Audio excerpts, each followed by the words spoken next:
Hi friends. So last வீடியோவில் நம்ம என்ன பார்த்தோம் அப்படின்னா ஜாவானா என்ன, அது எதுக்காக யூஸ் பண்ணுறோம், ஸோ ஜாவாவுடைய ஹிஸ்ட்ரி எல்லாமே பார்த்தோம். ஸோ இன்னைக்கு இந்த வீடியோவில் என்ன பார்க்க போகிறோம் அப்படின்னா ஜாவாவோட ஃபீச்சர்ஸ்லாம் என்னன்றதை பார்க்க போகிறோம். ஏன் அப்படின்னா ஜாவா அப்படின்றது பாப்புலராக யூஸ் பண்ணுற லாங்குவேஜாக இருக்குது. ஸோ எதனால் அதை பாப்புலராக யூஸ் பண்ணுறோம், அப்படி அதில் என்னதான் ஃபீச்சர்ஸ் இருக்குது அப்படின்றத இந்த வீடியோவில் பார்க்க போகிறோம். சரி, ஓகே. ஸோ நெக்ஸ்ட்டு ஜாவோட ஃபீச்சர்ஸ்லாம் என்ன அப்படின்றத பார்த்துட்டு அதுக்கப்புறமா ஜேடிகேவை நம்ம டவுன்லோட் பண்ணி எப்படி ஒர்க் பண்ணுறது, எப்படி ஜாவா ப்ரோக்ராமை ரைட் பண்ணுறது அப்படின்றத பார்க்கலாம். So features of Java. So ஜாவாவில் நிறைய ஃபீச்சர்ஸ் இருக்குது. ஒரு 12 டைப்ஸ் ஆஃப் ஃபீச்சர்ஸ் வந்து இருக்குது. ஸோ ஒவ்வொன்றா பார்ப்போம் என்னென்ன அப்படின்றது. ஸோ ஃபஸ்ட்டு வந்து சிம்பிள் அப்படின்ற ஃபீச்சர். ஸோ ஜாவா அப்படின்றது வந்து சிம்பிள் லாங்குவேஜ்னு சொல்லுவோம். ஏன் வந்து ஜாவாவை சிம்பிள் லாங்குவேஜ் சொல்கிறோம் அப்படின்னா ஜாவா அப்படின்றது C and C++ இதுலேருந்து டெரைவ் ஆகி வந்த லாங்குவேஜ் தான் வந்து ஜாவா அப்படின்ற லாங்குவேஜ். ஸோ இதெல்லாமே சின்டெக்ஸ் ஆல்ரெடி இருக்கக்கூடிய அந்த C++ பேஸ் பண்ணதாக தான் இருக்கும். ஸோ அப்போது C++ தெரிஞ்சவங்களுக்கு மட்டும்தான் ஜாவா அப்படின்றது சிம்பிள் லாங்குவேஜா அப்படின்னா அப்படி இல்லை. ஸோ நீங்கள் C and C++ யூஸ் பண்ணும்போது அதில் வந்து நிறைய காம்ப்ளெக்ஸான கான்செப்ட் எல்லாம் இருக்குது. ஸோ அந்த மாதிரியான கான்செப்ட் எல்லாத்தையுமே வந்து ஜாவாவில் ஒமிட் பண்ணியிருக்காங்க. ஸோ அதனால தான் வந்து ஜாவாவை என்ன சொல்கிறோம் அப்படின்னா சிம்பிள் லாங்குவேஜ் அப்படின்னு சொல்கிறோம். ஸோ அதுவும் இல்லாமல் இதில் வந்து சின்டெக்ஸ் எல்லாமே ஈஸியாக இருக்கும். ஸோ ரொம்ப ஈஸியாக அண்டர்ஸ்டாண்ட் ஆகிற மாதிரியான ஒரு லாங்குவேஜ் தான் வந்து ஜாவா அப்படின்றது. ஸோ நெக்ஸ்ட் என்ன அப்படின்னா ஆப்ஜெக்ட் ஓரியன்டட்.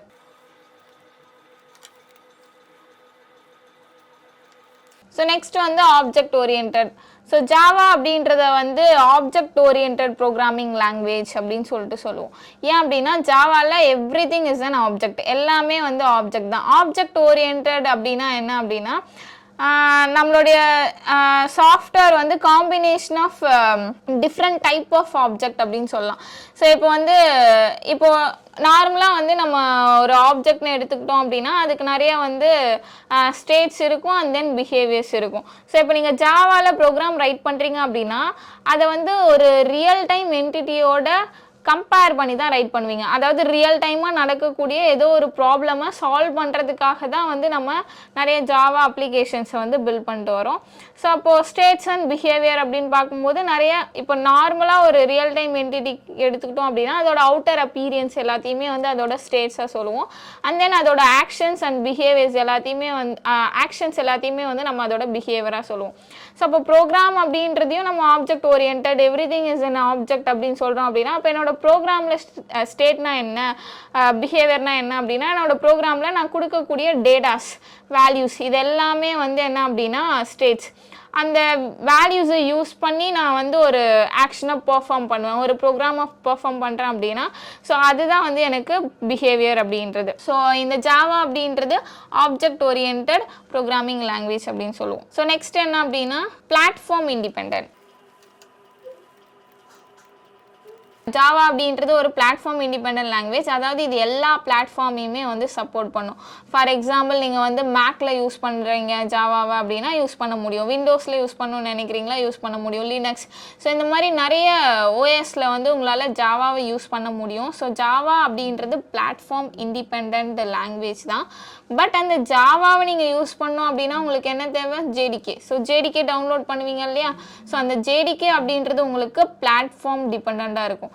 ஸோ இதனால் ஞாபகம் வச்சுக்கோங்க, பிளாட்ஃபார்ம் இண்டிபெண்ட் தான். எது பிளாட்ஃபார்ம் இண்டிபெண்ட் அப்படின்னா ஜாவா அப்படின்றது பிளாட்ஃபார்ம் இண்டிபெண்ட் தான். ஸோ என்னால் ஜாவா வந்து விண்டோஸ்லேயும் யூஸ் பண்ண முடியும், மேக்கில் யூஸ் பண்ண முடியும், லினக்ஸில் யூஸ் பண்ண முடியும், எல்லா ஓஎஸ்லேயுமே என்னால் யூஸ் பண்ண முடியும். ஸோ இது வந்து பிளாட்ஃபார்ம் இண்டிபெண்ட் அப்படின்றது. ஸோ நெக்ஸ்ட் என்ன அப்படின்னா செக்யூர்டு. ஸோ ஜாவா அப்படின்றது வந்து செக்யூர்டு லாங்குவேஜ். ஸோ ஏன் அப்படின்றத நான் சொல்கிறேன். அண்ட் தென் இதில் வந்து போர்ட்டபிள் அப்படின்ற ஒரு ஃபியூச்சரும் இருக்குது. ஸோ போர்ட்டபிள் அப்படின்றது easy to carry. So class files எல்லாத்தையும் ஒரு பிளாட்ஃபார்ம்லேருந்து இன்னொரு பிளாட்ஃபார்முக்கு என்னால் கேரி பண்ணி போக முடியும். ஸோ இப்போ நம்ம வந்து ஜாவா ஃபைல்ஸை வந்து எக்ஸிக்யூட் பண்ணுறோம் அப்படின்னா ஃபர்ஸ்ட் நம்ம கம்பைல் பண்ணுறோம். கம்பைல் பண்ணிட்டு வரக்கூடிய கிளாஸ் ஃபைலை தானே நம்ம வந்து ரன் பண்ணுறோம். ஸோ அப்போது நான் வந்து விண்டோஸில் வந்து கம்பைல் பண்ணுறேன். விண்டோஸில் கம்பைல் பண்ணி எனக்கு வந்து கிளாஸ் ஃபைல்ஸ் கிடச்சிடுச்சு. இப்போ விண்டோஸில் கிடைச்ச கிளாஸ் ஃபைலை எடுத்துகிட்டு போயிட்டு நான் மேக்கில் வந்து ஜேவிஎம்மில் ரன் பண்ண முடியுமா அப்படின்னா ரன் பண்ண முடியும். ஸோ எனக்கு ஜாவான்றது பிளாட்ஃபார்ம் இண்டிபெண்ட் அப்படின்றதுனால என்னால் எல்லா இடத்துலையுமே வந்து கம்பைல் பண்ண முடியும், ரன் பண்ண முடியும். ஆனால் விண்டோஸில் பண்ணுறேன் அப்படின்னா விண்டோஸ்க்கான ஜேடிகே அங்கே இருந்திருக்கணும். இப்போ நான் வந்து எனக்கு கிடைச்ச கிளாஸ் ஃபைல் எடுத்துகிட்டு போயிட்டு மேக்கில் ரன் பண்ண போகிறேன் அப்படின்னா மேக்குக்கான ஜேவிஎம் எனக்கு இருக்கும். அது மட்டும்தான். மற்றபடி என்னால் போர்ட்டபிள் அப்படின்னும் போது ஒரு பிளாட்ஃபார்மில் எனக்கு கிடைச்ச ஃபைல்ஸ் எல்லாத்தையும் எடுத்துகிட்டு போயிட்டு இன்னொரு பிளாட்ஃபார்மில் என்னால் எக்ஸிக்யூட் பண்ண முடியுமா அப்படின்னா கண்டிப்பாக எக்ஸிக்யூட் பண்ண முடியும். அதை தான் போர்ட்டபிள்னு சொல்கிறோம். So and then secured. So secured அப்படின்றது என்ன அப்படின்னா, இப்போ வந்து நான் போர்ட்டபிள் சொன்னேன் இல்லையா, அதே மாதிரி டிஸ்ட்ரிபியூட்டட் அப்படின்றதும் ஒன்று இருக்குது. ஸோ டிஸ்ட்ரிபியூட்டட் அப்படின்றது வந்து டிஸ்ட்ரிபியூட் பண்ணுறது தான். என்னோட ப்ரோக்ராம் ஃபைல்ஸ் எல்லாத்தையும் வந்து ஒரு சிஸ்டம்லேருந்து இன்னொரு சிஸ்டம்க்கு என்னால் டிஸ்ட்ரிபியூட் பண்ண முடியும் வயா ஐபி.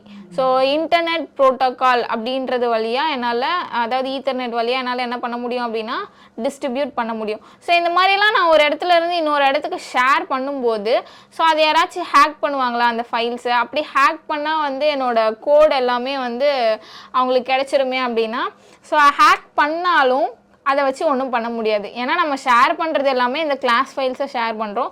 கிளாஸ் ஃபைலில் எனக்கு கோடெல்லாம் எப்படி இருக்கும் பார்த்தோம் அப்படின்னா பைட் கோடாக இருக்கும்னு பார்த்தோம். ஸோ அந்த பைட் கோட் அப்படின்றது ஹியூமனுக்கும் அண்டர்ஸ்டாண்ட் ஆகாது, அண்ட் தென் மிஷினுக்கும் அண்டர்ஸ்டாண்ட் ஆகாது. ஸோ ஜேவிஎம்மால் மட்டும்தான் அண்டர்ஸ்டாண்ட் பண்ண முடியும் இல்லையா.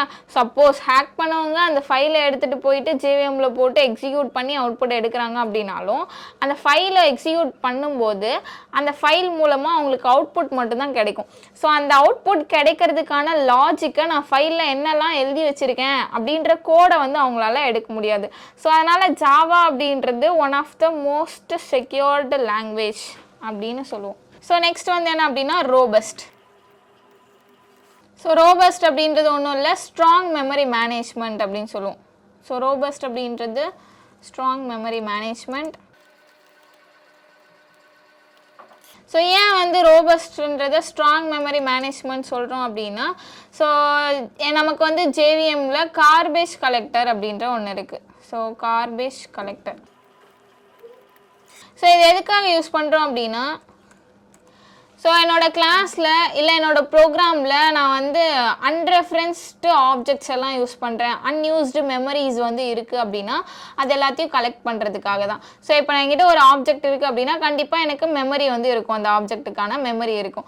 ஸோ பட் அது வந்து எனக்கு ரெஃபரன்ஸே இல்லாத ஒரு ஆப்ஜெக்டாக இருக்குது. ரெஃபரன்ஸ் மீன்ஸ் அதை நம்ம கால் பண்ணுறதுக்கான ஒரு ரெஃபரன்ஸே எதுவுமே இல்லை அப்படின்னா ஸோ அன்யூஸ்டு மெமரியாக தான் இருக்கும். ஸோ அது எல்லாமே எனக்கு தேவையில்லாது இல்லையா. ஸோ அன்யூஸ்டு அப்படின்னா எனக்கு யூஸ் பண்ணாமல் நான் சும்மா வச்சுருக்கிறது, மெமரி அடிச்சுட்டு சும்மா வச்சுருக்கிறது எனக்கு மெமரி வேஸ்ட்டாக தான் போகுது.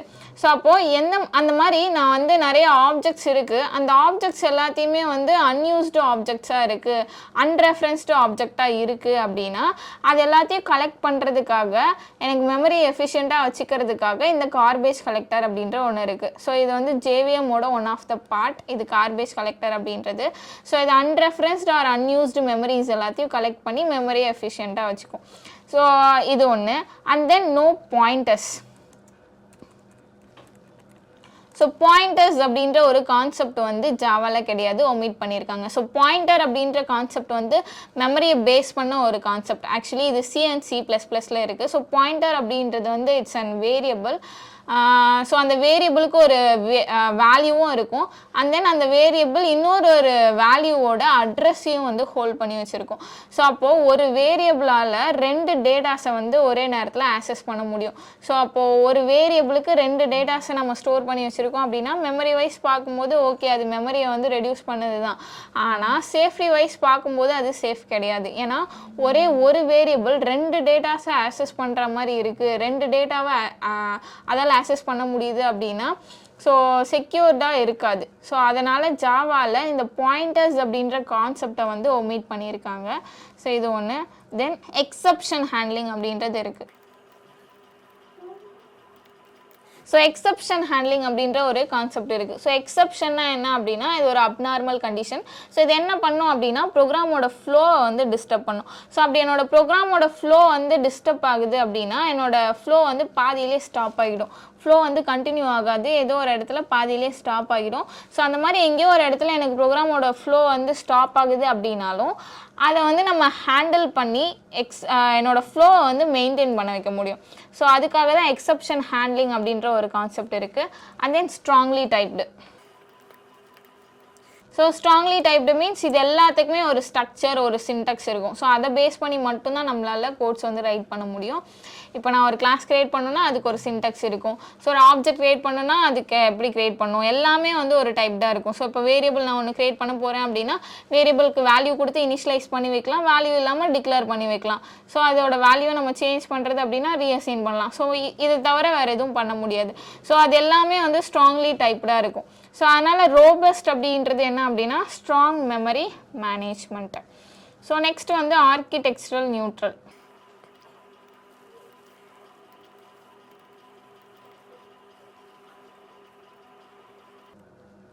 So architecture neutral. ஸோ அப்படின்னா என்ன அப்படின்னா ஸோ ஜாவா அப்படின்றது வந்து எல்லா இடத்துலையும் ஒரே ஆர்கிடெக்சரை வந்து ஃபாலோ பண்ணும். இப்போ ஃபார் எக்ஸாம்பிள் நம்ம வந்து டேட்டாஸ் கொடுக்குறோம் அப்படின்னா ஸோ நிறைய டைப்ஸ் ஆஃப் டேட்டாஸ் வந்து இருக்குது. இன்ட்டு, லாங்கு, ஷார்ட்ஸு, பைட்டு, நம்ம கேரக்டர் கொடுக்கலாம், பூலியன் கொடுக்கலாம், ஸ்ட்ரிங் வேல்யூஸ் கொடுக்கலாம். ஸோ இந்த மாதிரி நிறைய டைப் ஆஃப் டேட்டாஸ் வந்து இருக்குது.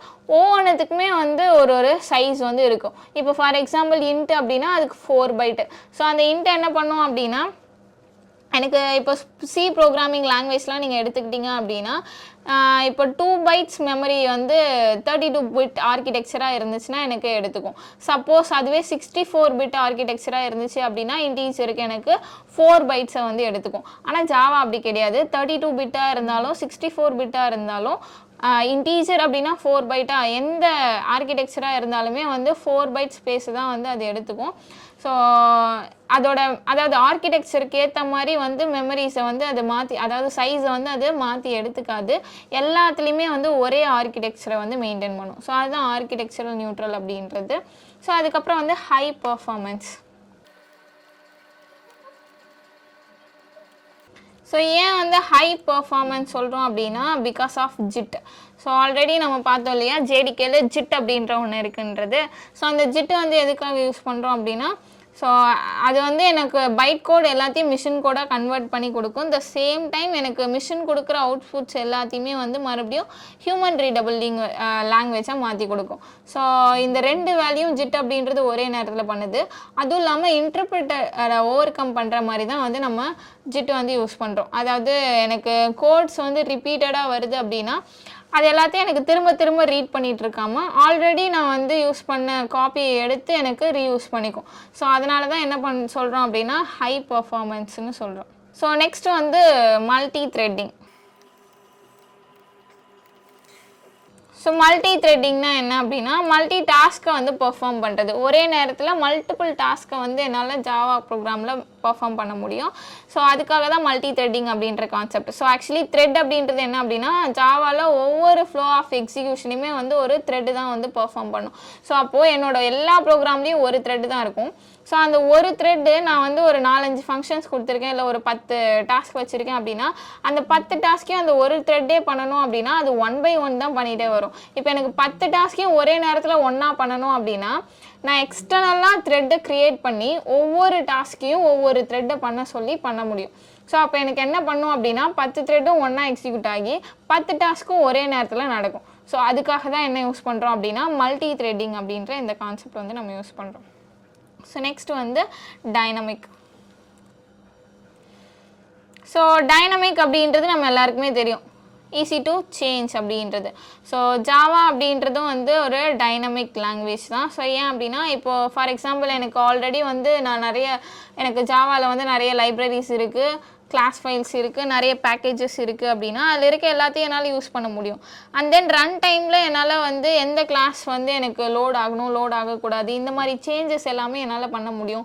இல்லை நான் வந்து யூசர் டிஃபைன்டாக ஒரு பேக்கேஜை க்ரியேட் பண்ணுறேன், கிளாஸை க்ரியேட் பண்ணுறேன், அது எல்லாத்தையும் என்னால் ஆட் பண்ணிக்க முடியுமா அப்படின்னா இது எல்லாமே என்னால் பண்ண முடியும். ஸோ ஜாவா அப்படின்றது dynamic language because easy to change.